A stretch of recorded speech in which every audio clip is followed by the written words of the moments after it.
master's in bioregional planning and community design from the University of Idaho. Nathan is trained in mental health first aid, QPR, question, persuade, refer, suicide prevention, and as an elder care specialist. He serves on many boards, including the Inland Northwest Red Cross, Whitman Recovery Community Center Advisory Committee, and Resilient, a Whitman County Task Force grassroots effort focused on supporting the well-being of neighbors and building a resilient community. He is active in destigmatizing mental health and substance abuse, both of which he has lived experience. Nathan's mission is lifelong growth, improving the well-being of not only himself, but of the community, and making a positive impact on the world. He'll be speaking about progress, not perfection. Nathan.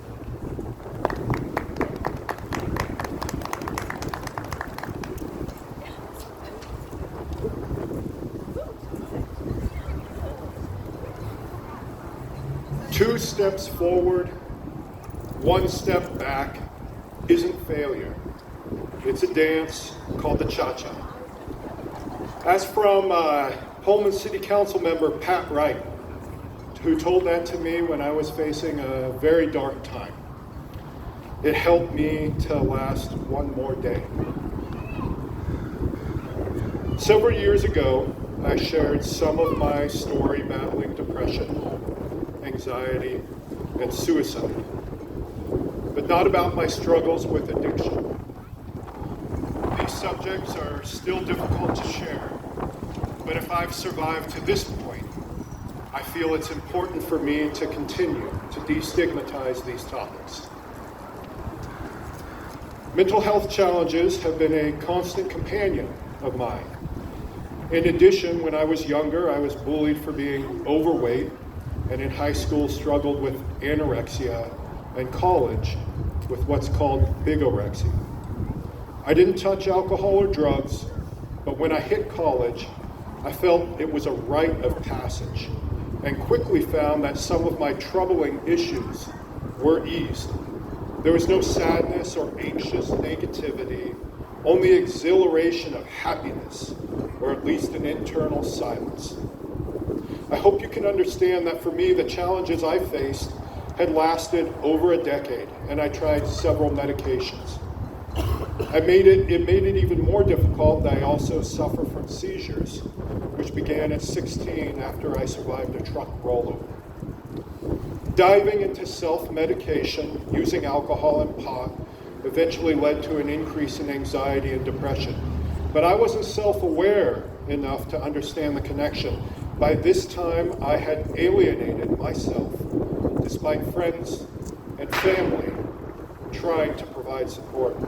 I will spare you the grim details of the path I followed. Needless to say, it led me to being arrested more than once, suicide attempts, spending time in jail, and eventually inpatient rehab. And you know what? I'm grateful for all of it. I'm grateful for the person who told me that I should cheer up, that I wouldn't amount to anything, but maybe I should end my life because I'd always be a drunk. I'm grateful for the girlfriend who told me I was a loser and a pothead. I'm grateful for the people who doubted me and saw me as hopeless, for the people who saw me as lazy. But even more than that, I am grateful for the friends and family, mentors, strangers, and organizations who saw something more in me. I have been an elected public servant for 17 years, giving back to Pullman, the community that raised me, also the community that I hurt. I earned my bachelor's of psychology at WSU and master's in bioregional planning and community design, as you heard from here at U of I. I worked at NASA as a development team lead, and with executive directors, governors, senators, and other elected officials and candidates.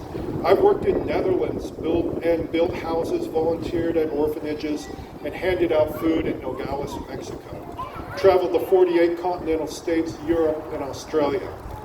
I've had the opportunity to serve in many roles in our region and state, from leadership development to entrepreneur training, from homeless advocacy to food insecurity, from hiring panels and awarding grants to nonprofit formation and business creation, from working harvest in the fields to assembly lines, even a bouncer at a nightclub, and ironically, a research assistant on a marijuana breathalyzer. Oh, yeah. I am grateful for this awesome journey. Addiction and mental health challenges are not an end.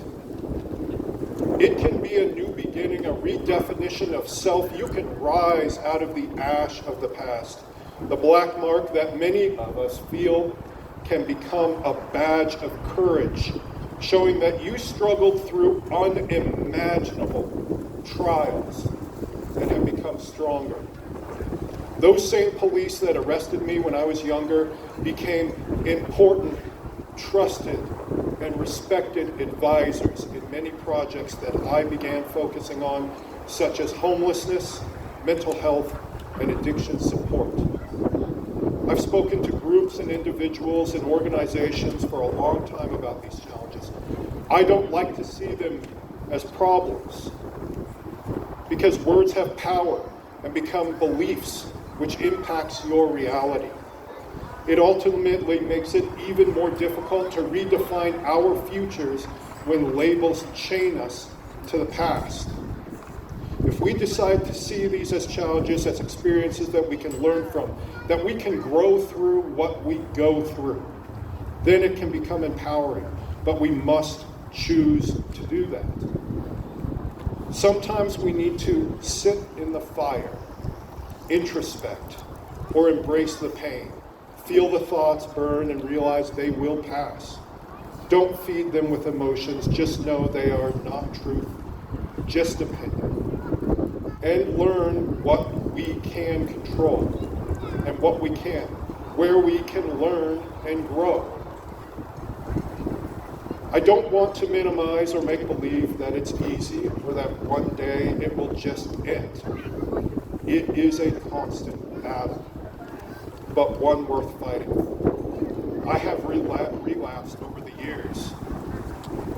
In my 20s, I was getting sober because of the law. After probation and rehab, I fell back into similar patterns, not to the same degree.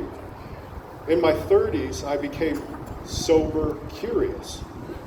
I knew the habits made me feel horrible, depressed, and anxious. I wanted to find a way to become better and stable. I'd go one day without alcohol, then fall back. Then a week, then a month, then back to day one. During this time, I was still performing my duties as an elected official, wouldn't dare drive if I drank, and even got a 3.9 in my master's degree.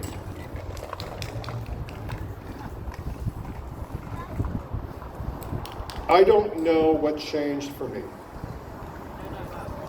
but I changed for me. That's what matters. Adopting a growth mindset, understanding of the connections between mind and body definitely helped. In closing, I want to share a few things that have helped me to move forward and redefine my life. I dove deep into holy texts, reading the Bible, the Book of Mormon, the Tanakh, the Quran, the Bhagavad Gita, the Tripitaka, the Sutras, along with countless philosophical texts.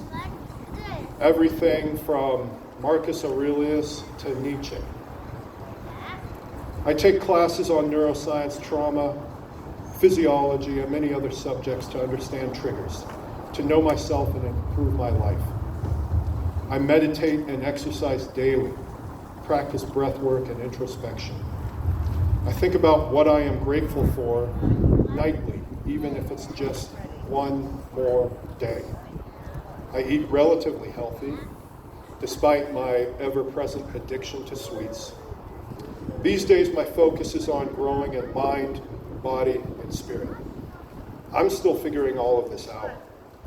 And you may have more other methods that work for you. I hope my journey helps to show you there is a path through the dark forest of addiction and mental health challenges. Don't limit yourself. Don't let society or others' labels limit you. I wish you all grace, gratitude, patience, and grit, because at the end of the day, it's about progress, not perfection. It's about you, and only you. In closing, here's my favorite quote from Rocky Balboa. It ain't about how hard you hit. It's about how hard you can get hit and keep moving forward. That's how winning's done. Keep moving forward. Thank you all.